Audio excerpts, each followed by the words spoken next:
Hey, this is Commander Bacon here with His Way Homestead, and today we're working on the mower. Stay tuned.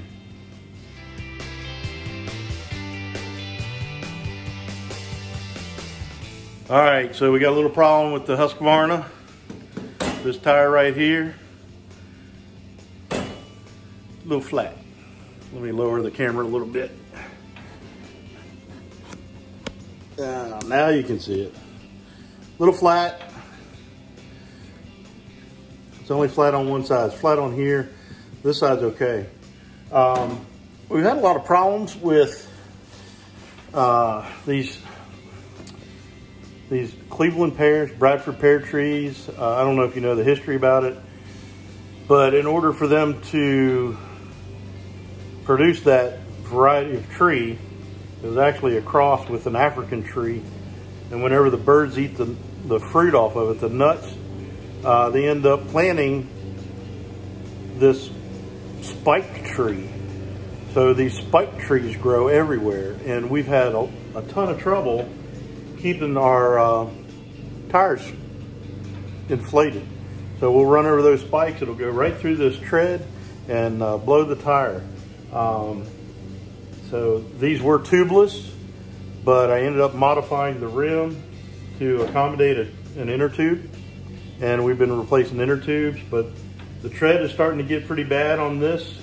I'm gonna replace the inner tube this one last time, and next time I'm getting a new tire and new rim, because I'm tired of it. You know what I'm saying? I'm tired of doing this. It's not fun. But that's what we're gonna do tonight. We're going to replace the inner tube. And hopefully I won't break my fingers or tear my hands apart doing it. So probably gonna put us in time lapse in fast motion and see how this goes. Stay tuned.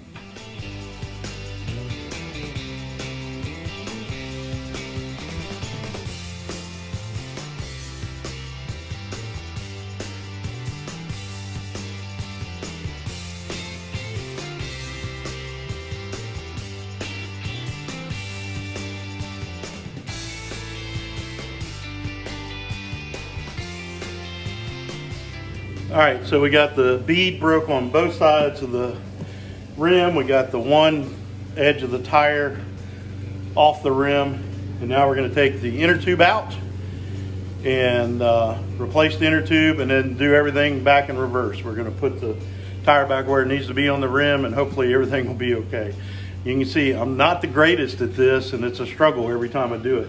I don't like doing it. So next time I'm buying a new tire and rim, that's for sure.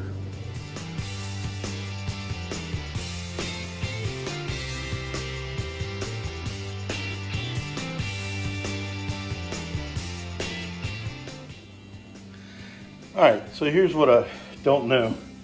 I felt inside that tire to see if I could feel something sharp poking in that might have poked a hole in the inner tube. Tried to squeeze the inner tube to see where the hole was, so couldn't find it. So I'm gonna take the inner tube out to the building and pump it up with the air compressor and see where the hole is and give me an indication where to look. Because the last thing I wanna do, and I've done it before, put a brand new inner tube in a tire and there's a spike sticking through the tread and it immediately blows that new inner tube. So don't want to do that because these inner tubes are hard to find. So I'll be right back. I'm not going to show you this. I'm just going to be right back. All right, so I found the problem. Sorry about that. Was nothing in the tread.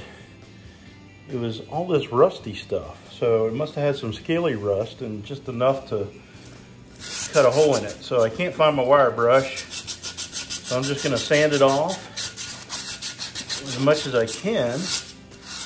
And I've got some Flex Seal. Let's stick that on it. Maybe that'll help protect the inner tube just right in this area. You know, what the heck? Why not? I was gonna cut apart the old inner tube and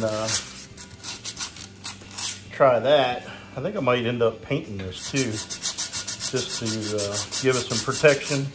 We've got some Rust-Oleum paint. Hopefully it won't allow it to rust anymore and cause any more problems. I don't know. I might just do the Flex Seal and forget about it. That's the way I'm leaning. As you can see, it was pretty rusty, but it feels pretty smooth now to my fingers, and that's good. So wipe all this junk off. Gonna put you in fast forward mode again and see what happens.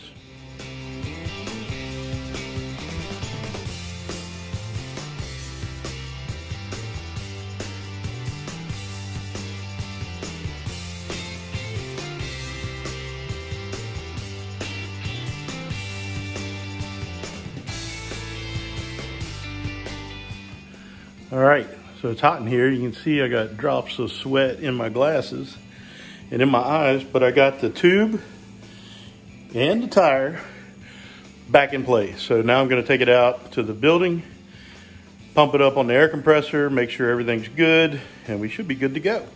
All we have to do is reinstall it on the tractor. Stay tuned. Okay, so we got the building. 14 PSI, everything looks really good. I'm going to reinstall the tire.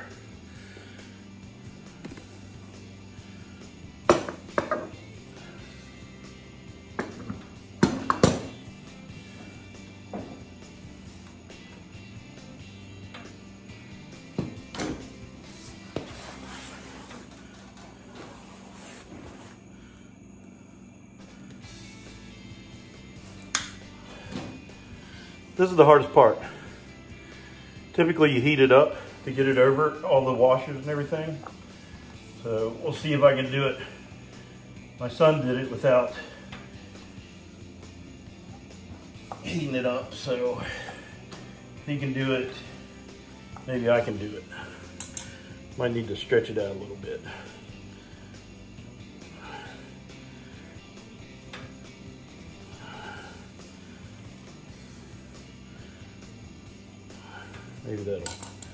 Maybe that'll help. I don't know. Come on.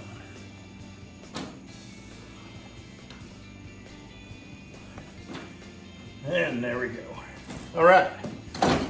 Look at that. We got it done. So the hardest part is breaking the bead of the tire, getting one side of the tire off the rim, right? And then putting that side of the tire back on the rim. And I don't know if you noticed, I had to push down on the tire to get it into where the inner tube area was and not where it was gonna finally seat, in order to give it enough room to be able to pry that lip of the tire over the rim. Does that make sense? So it's not a hard job. It's just dirty and nasty, and I don't like it, but you know, as easy as it was this time, I might do a couple more inner tubes. They're a lot cheaper than a new tire. I think a new tire and rim, because I got to get a new rim, because I had to modify this rim in order to get the inner tube stem to go through it. So we'll see what the Flex Seal does. Hopefully that'll take care of the job. But I think a new tire and rim is like probably close to $100. And the inner tube's probably 15, 20, maybe for 2 of them. That's what we did last time. We ordered it on Amazon. We got 2 of them. So we'll probably go ahead and order 2 more. I'm gonna have them on hand in case we do it again. So it wasn't a spike from one of those spike trees. That's a good thing. It was the rim, probably a little sliver of rust or something, and just the inner tube slipping back and forth on the rim ended up cutting a tiny little slit in it, and that was enough. So Flex Seal, hopefully it'll do the trick. So until next time, I hope this was helpful. If you found it helpful and you like what you saw, hit the thumbs up. If you like seeing, you know, I do a lot of fixing up videos. We do a lot of homesteading videos, a lot of animals, a lot of gardening. But we do we do some fixing up stuff. We do some woodworking stuff. So if you like those kind of things, why don't you hit the subscribe button? I'd really like to have you join our little family here. And the best thing you can do after you hit the subscribe button is hit the little bell notification, so that every time I upload a new video, you'll get a notification. It'll say, hey, His Way Homestead has a new video. You might want to check it out. So anyway, appreciate everybody watching. Appreciate you watching till the end. That helps a lot. So tell your friends, tell your neighbors, share on Facebook, whatever you want to do. Help us get the word out so we can grow more. And until next time, don't forget, His way, dirty hands, greasy hands. His way is the best way. We'll see you next time. God bless.